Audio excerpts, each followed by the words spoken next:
since I had a heart attack, I'm having to balance everything that the doctors are telling me to do versus what I know about my own personal background and history medically. And that's a challenging road to balance. When I left the hospital after a week-long stay of a heart attack, they handed me a fistful of medicine that I wasn't used to taking. And you're not really in a position to argue that. You have a heart attack, they give you medicine and you take it. You're definitely not in a position to argue about that when you are in the hospital and you're walking out the door. At least I wasn't. Before that, I wasn't taking any medicine except for Prevacid for a little acid reflux. Been taking that for quite a while, actually, but that was the only medicine I was taking. So now, they sent me home with a statin. I think it's called a Storvastatin, and metoprolol, and Plavix, which I'm now off of. I'm 6 months in, so the Plavix, I think the blood thinner lasted a couple of months, and then they took me off of that.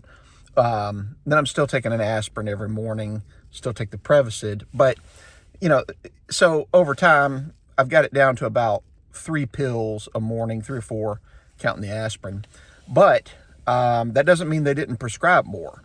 Because what happened was, once the follow-up doctor visit started happening, it seemed like this spider web of care, or spider web, maybe care is not the right word. It seemed like this spider web of additional doctor visits, additional specialists, and definitely additional medications. I went to the surgeon, was the first follow-up I did. He's more checking the incision area, making sure everything's, looking clean and the way it's supposed to be, not infected. Past that, no problem. That's not to say that 6 months later I still don't have some discomfort, but as far as the recovery of the incision, he checked off on that and said that that was good to go. Then it was a follow-up with a cardiologist. These are 2 visits that I'm definitely going to. I didn't question those at all because I had a heart attack. You probably need to go see a heart doctor. And again, prior to this, I wasn't even going to get a physical. Hadn't been to the doctor probably in 10 years. If I got a cold, I would just kind of wait it out and it would eventually go away. It's like they used to say, if you get sick, you can go to the doctor, they'll give you medicine and you'll be better in about 10 days. Or when you get sick, you can stay at home and not go to the doctor, and you'll be better in about 10 days. And that was my philosophy. And I did have some shoulder surgery. I guess that's been about 8 to 10 years ago. Obviously, I went to the hospital for that. But, so, back to the cardiologist. I had that follow-up visit, and that went pretty well.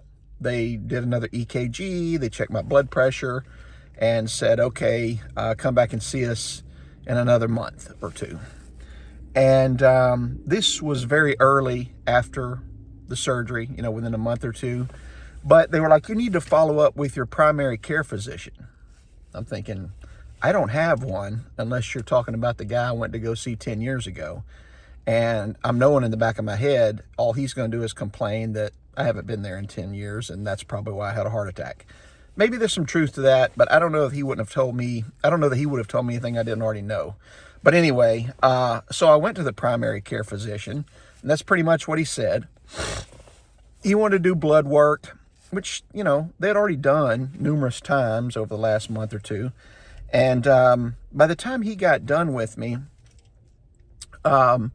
he had scheduled a pre-diabetes consultation with a third party, set up a low testosterone appointment with the urologist specialist, recommended that I take an additional 2 cholesterol medicines. That would be the statin.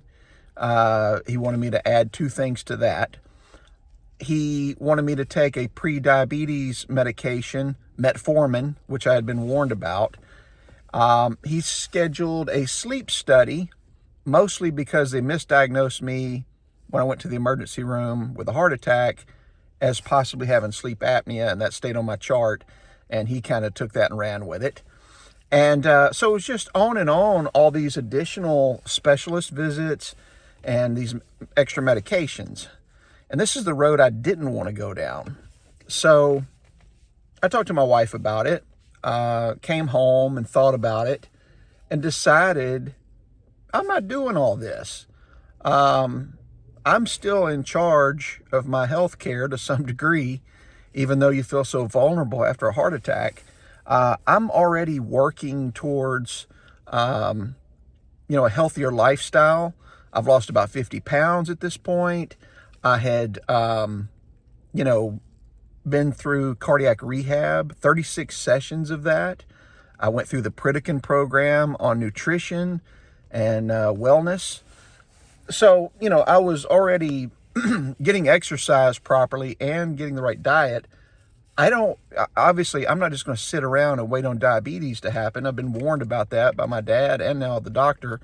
But I'm not fixing to start taking metformin to try to prevent any further damage. I'm working on the lifestyle part. And I forget what he said my A1C was, but it was borderline. It was just before, it was pre-diabetic. I forget the number. But so I decided I'm not taking metformin yet.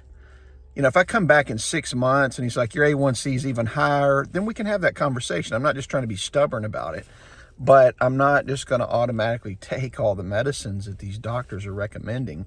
Thought long and hard about the sleep study, talked to some people who had had that done. My initial thought was just go get it done, knock it out.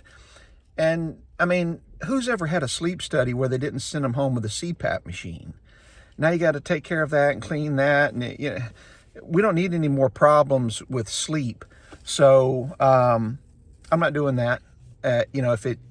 My snoring, which I do have, has gotten much better since I lost weight, since I started exercising. I've got a snore app, plus my wife has told me. I don't know if she was just being kind or, but anyway, I think probably the weight loss helped that most of all.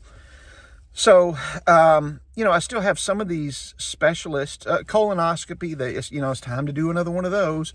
And so that one I probably do need to have just for routine maintenance. I'm 51 years old. I got it.